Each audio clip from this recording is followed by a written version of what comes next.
I would describe Kamal as a really really rough diamond. I would say he's got a lot of potential still left in him as far as basketball, but also as a human being.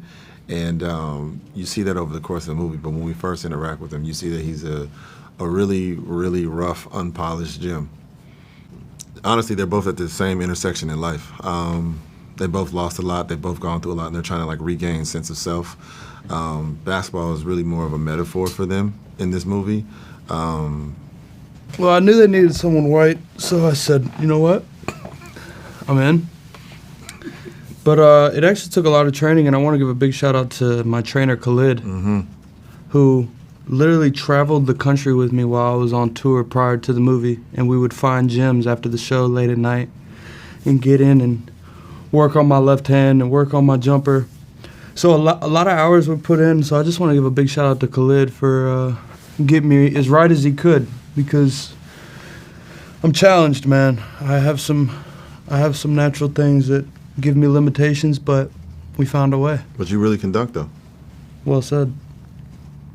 It was a bit of both, like Jack said in the earlier question, as far as like Khalid, our basketball trainer. He was so hands-on and so intricate, but he was such a great communicator too, of like naturally what we should do in certain moments. So whatever we naturally did, he would amplify. And he also would say like, this is a room where we could play. This is a room we have to stay with the choreography around the camera.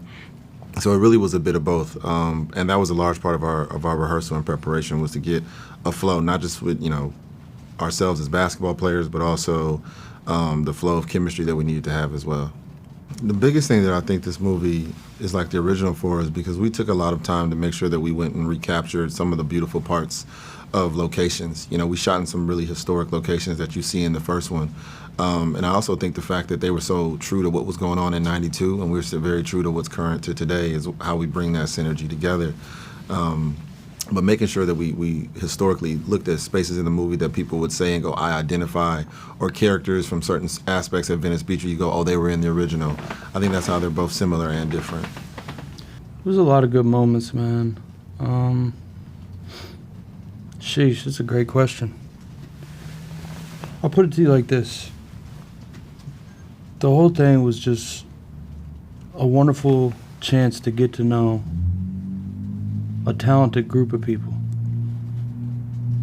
And I also agree basketball was a metaphor for us. So I guess that's the best way I could put it.